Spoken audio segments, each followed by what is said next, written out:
Okay. Yeah, thank you so much. So we're doing a partnership with Inspirate and Everything Start Small, two nonprofit organizations.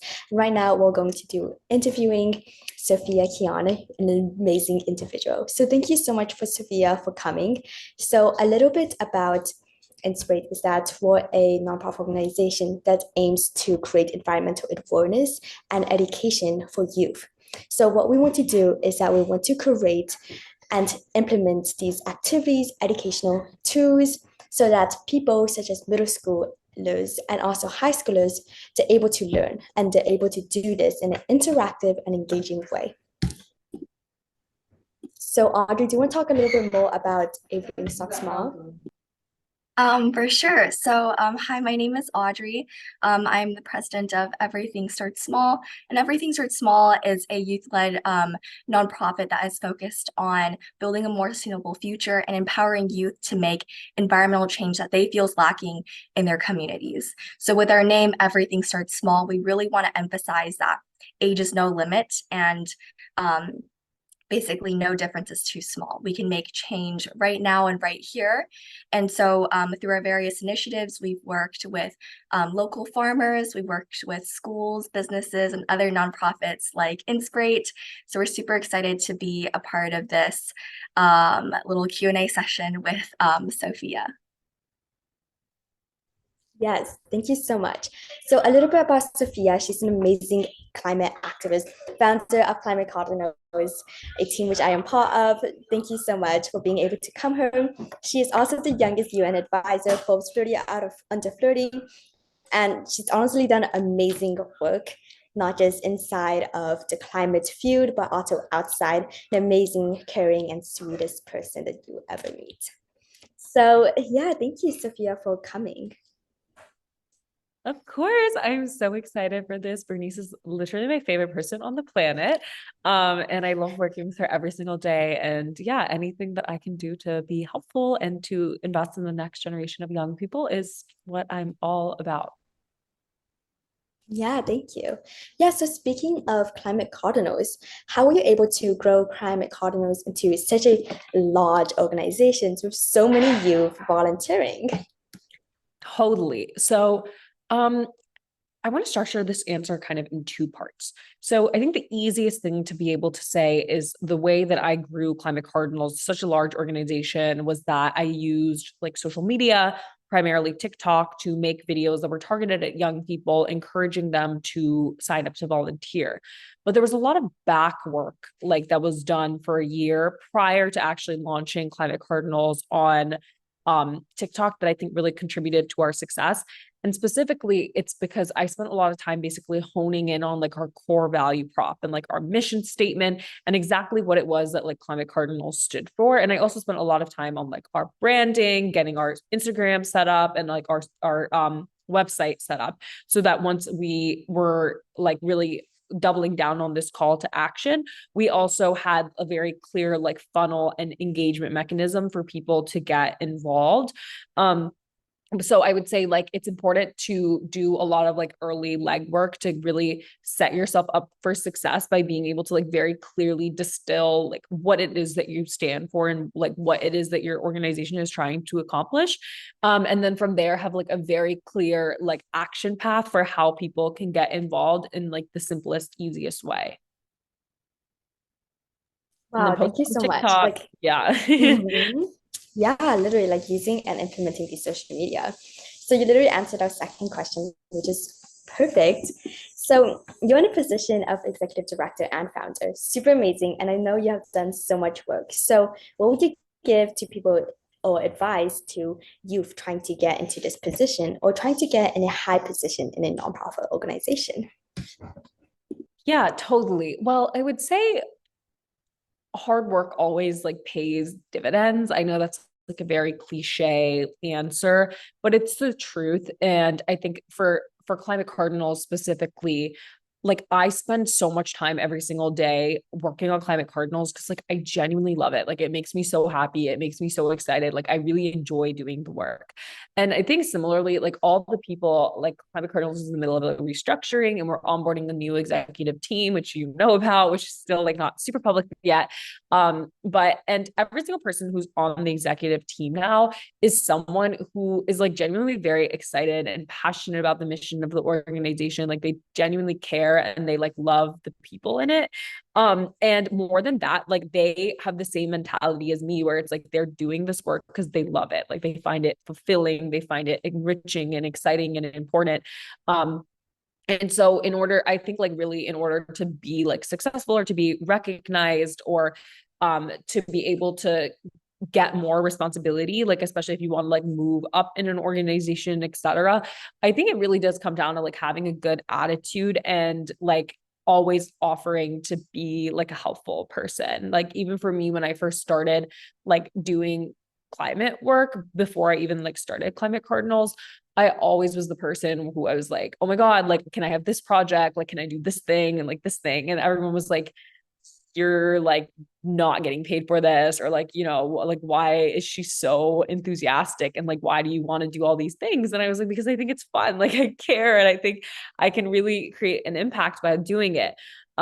So I think like authenticity and like putting in hard work and being excited about things all leads to like really good outcomes. And like I definitely think there was times that, and also I'm like rambling, but this is something I definitely want to say because I think when I was in high school, especially when I was a lot younger, like I used to spend a lot of time doing things just for the sake of doing them because I felt like I needed to do something to fill my time. Like I did the underwater robotics club or I did the rocketry club, which like they were all really fun. They were great, but I knew it wasn't like my thing. Like I wasn't like I didn't go to my rocketry meets like, oh, I'm so excited to like launch my rocket. I mean, I was, but I wasn't like it wasn't was on my mind 24/7. Whereas when I started working on Climate Cardinals, like I literally could lock myself in my room for like 20 hours and just be working on it. And my mom would be like, what are you doing? Like, you need to come outside and like eat with the family and not just be on your, like in your bed, like on your phone, like doing random things.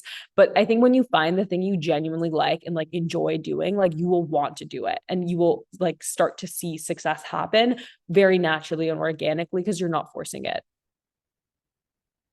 Yeah, like literally same for me. Like I'm super passionate about the work in climate economies too. So what my dad would do whenever I'm in a meeting sometimes, he would turn off the Wi-Fi and he'd be like, come out, Bernice, you need to eat lunch. Oh my So God, my parents used to do that to me too. My dad would always turn off the Wi-Fi and I would go crazy. And I would be like, what are you doing? And he would be like, you need to mhm, come socialize with the family. Like you're being antisocial. And I'd be like, I'm literally working. mhm. Like, don't you want me to work and be a successful person? And he was like, no, I want you to have dinner. Yeah, right. My dad, he's like playing with this new app that he has that literally can turn off any Wi-Fi. And I'm like, no, please don't. No, my dad had to go and like we have like a Wi-Fi router. So he would like unplug the Wi-Fi router. And it was so annoying because it took like when he replugged it or like reset it up, it like took a while to like reboot. It was just a whole, oh my God, you like literally unlock like a repressed memory. That was not a good time. I mean, it was fine. Like I understood where my dad was coming from. Like I love my family, but that's the thing, right? Like I feel like so many people talk to me and they're like, oh, like I'm working so hard, like I'm so unhappy, like etc. And I'm like, then why are you doing it? Like, go find something you like better. Like, you should enjoy the things that you're doing because time is like so scarce. Definitely. Yeah, speaking about like taking a change. So what do you feel about youth and like them making a change in the UN and the United Nations? Totally. So I genuinely believe like nobody is better positioned than young people to move society forward and to bring about big changes because of a multitude of different factors, but more like very specifically because of like innovation and technology.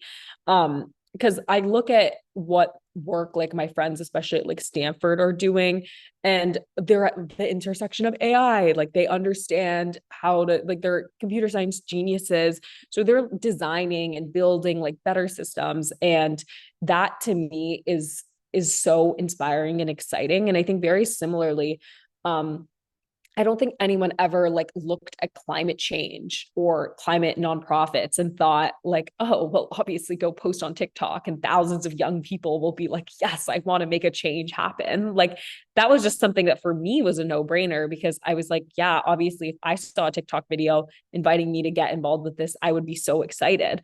And I know after like Climate Cardinals really started taking off, like so many adult-led organizations, like real legit nonprofits that had raised millions of dollars, had like, they were reaching out to me and they were asking me like, how did you get so many volunteers? Like, how did you get people excited?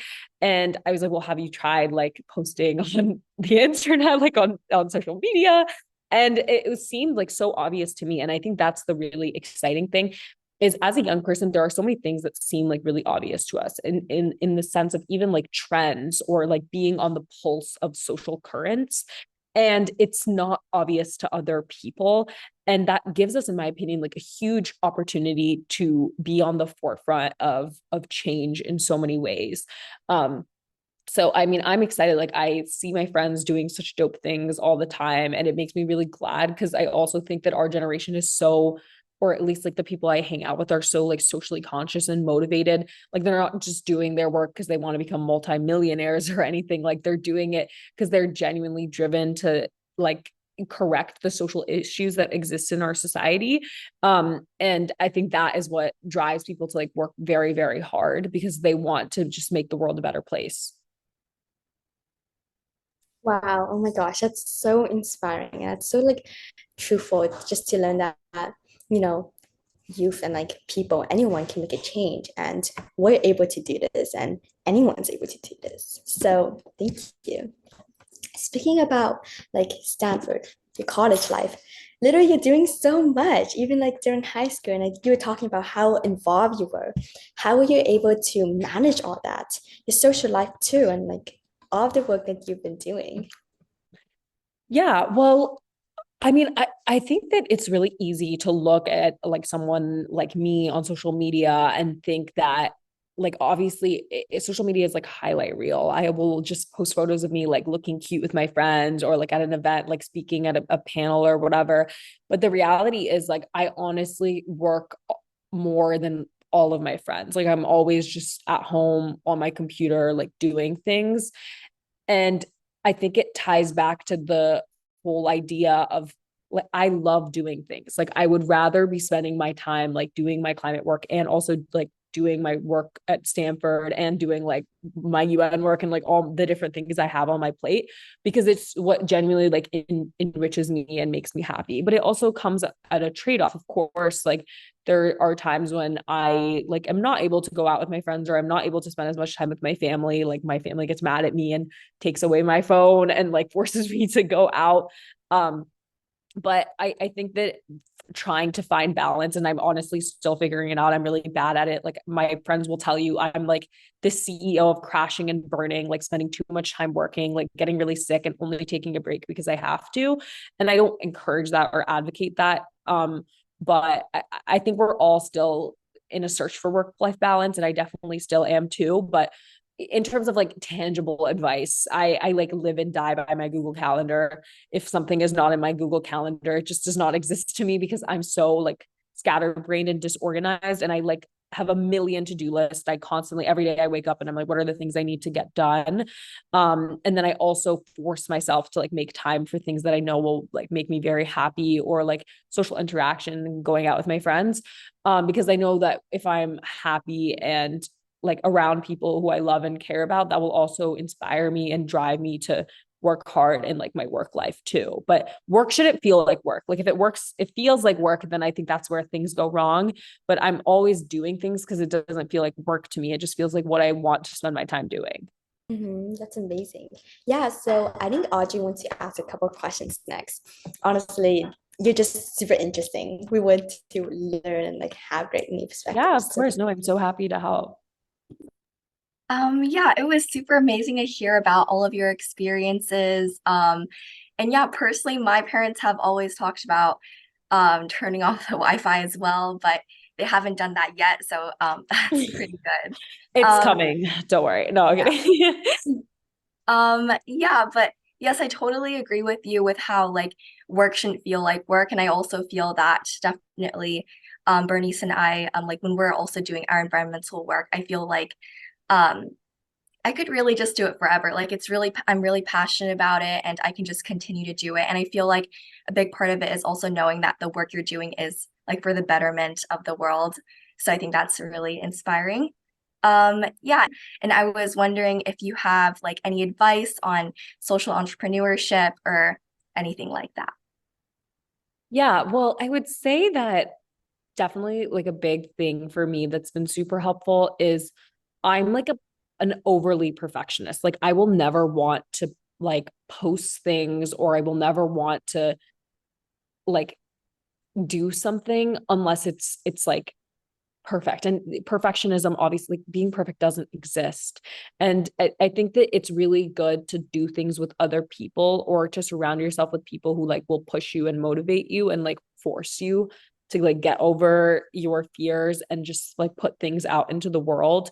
Because the way to really like learn is by doing. And the only way to create things also is just by doing them.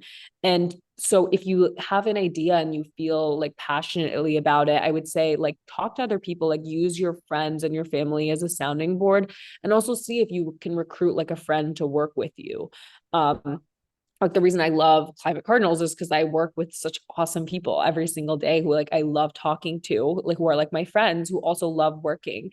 Um, and I think that is really important. I think that like entrepreneurship can be like a really lonely journey if you do it wrong. And in my opinion, the way to do it right is to find something you care about and are passionate about, and find other people who also care and are passionate about the same things, and to do something with them, because they'll also hold you accountable and they'll like force you. Like this is like a random minor story, but like when I was first launching Climate Cardinals, technically like our website that we had like gotten done was ready for a few weeks. And my friend who had designed our website for us like kept texting me and was like, well, when are you like launching the Instagram and the website? Like it's ready. And I kept saying like, I will. Like, I'm just not like, I'm not ready yet. Or like, I don't have a plan yet for how we're going to launch it. And she was like, bro, like this is getting really ridiculous. You're just never going to launch it because you're never going to be super happy with the plan. And I was like, oh my God, she's right. Like I need to just get over myself and I need to just post it, because I was so worried that nobody would sign up. Like I was just like, everyone's going to think this is a really stupid idea. We're going to have like 5 volunteers sign up for my Instagram story. And it's going to be so embarrassing. And I was more worried about being embarrassed than I was about like being proud of what I had created. And really my friend was the only one who like, she like forced me. She was like, you need to post this. Like, I'm going to post it for you if you don't post it. Like, this is ridiculous. And you need people like that in your life. So that's like, I would say if you care about this idea and you think it's a good idea, like go find friends to do it with. I think that's like the biggest thing that has been a difference for me, is like doing things with other people. And that's always like the advice I give to others, is like do things with your best friends. I love that. Yeah, I definitely think that, yeah, working with others is super helpful. And I feel like when you're working with a team, yeah, like definitely like when you hear other people's ideas, you can sometimes realize like, oh, like that's actually like really good idea. Why didn't I think about that? So yeah, thank you so much for that advice. I think it was super helpful. And kind of like a follow-up question to that, and this is also a question that other people, like our audience has, they kind of emailed some of their questions to us, and many of them were kind of wondering about this as well. It's kind of the topic on how were you able to really network and find so many people that were so passionate about the things that you Mm. were passionate about. Yeah. Yeah. So I would say the really good thing that I did at first was I just found like one or two, like just a few very close, like great people who were my friends who I started building Climate Cardinals with. Like I recruited my friend Joe and my friend Rohan to be our first directors because I trusted them and they were my friends. And then from there, we continued to grow and continued to like get more people and more people, very organically. But I think the foundation is the most important part, which is just like, in order to recruit and get lots of people to join, you need to first have like a few fundamental awesome people. And I think that like fostering like a positive culture and people who are excited, other people can tell, that they're like excited to join a team because the people on the team are very excited and motivated. So I would say that that's the best place to start, is to first just identify like your little pod of people who you really are who have the same values as you, and then to continue to spread and grow that pod over time. Yeah, I love that. Yeah, I think recently Bernice and we were also discussing about like building a foundation in our team. So yeah, that's super, super helpful. And kind of just like the last few questions we have prepared today.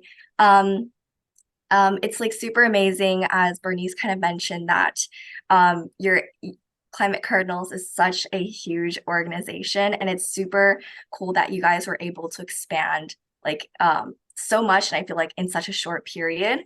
Like when I first looked at Climate Cardinals, I was like, wow, they must have been here for a really long time or something like that. But yeah, you guys are able to become so big in such a short period of time. I think that's super, super amazing.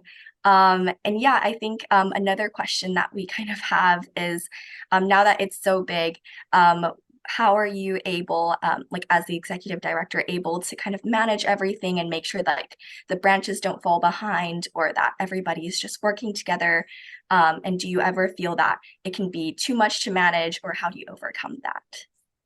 Yeah, totally. I mean, I think to your point, like it's been really crazy for me because Climate Cardinals very much went from just being like a childhood bedroom project that very much felt like a small club with my friends, to an international organization partnering with the UN and Google and all these crazy things in a very short period of time. And I think very recently, like we have been very mindful of that, in the sense that, I mean, I'm still like, I just finished my junior year at Stanford. Like I'm still like, I'm 21. I'm very young, obviously. And it feels very important that with the foundation that we have built and all of the incredible people we've recruited, to really start to also professionalize, because this is like, I just do Climate Cardinals in my free time. Like I'm executive director, but I'm not paid to do this role. This is just like something we all do in like our volunteer time. But at the same time, like this is such an important cause and such an important initiative. Like just last week, my friend sent me this article that was talking about how inaccessible climate information is to people who don't speak English. And I was like, oh my God, like the news validated the need for Climate Cardinals to exist. And because of that, I think we are actually very excited that we're now in the process of fundraising and restructuring our organization. And we want to actually bring on like a full-time staff person who will actually be able to like run the day-to-day of the organization, while I transition to being like in the position that I am right now, which is just like helping with everything and doing all I can, but also making sure nothing falls through the cracks. Cause, I have to go to DC for my dad's birthday or something, and I'm not able to be on my phone working that day. So I think that it's important to continually like audit progress and to celebrate progress, but also to put in place structures so that momentum can be captured and like successfully leveraged. Yeah, that really, really helps. And yeah, thank you so much for your time and your advice. I think it was super amazing to speak to you. And yeah, Bernice, do you have any like ending thoughts or comments? Mhm. Yeah, thank you so much. This is honestly like super amazing. I was like hearing all this feedback and I was like, dang, like, oh my gosh, this is like so cool. And really learning more about like how you were able to create it and how much it expanded. It's just insane to think about it. And I just honestly love the work you do, and I love being part of the work you do. So thank you so much for being able to speak with us and really having this session and sparing the time with us. Of So course, it's my I just pleasure. want And to the wrap last thing up. I'll say is like, I would love to just Mhm. tell other people, because I'm so bad at this. Like, don't be afraid to ask people for help and for advice.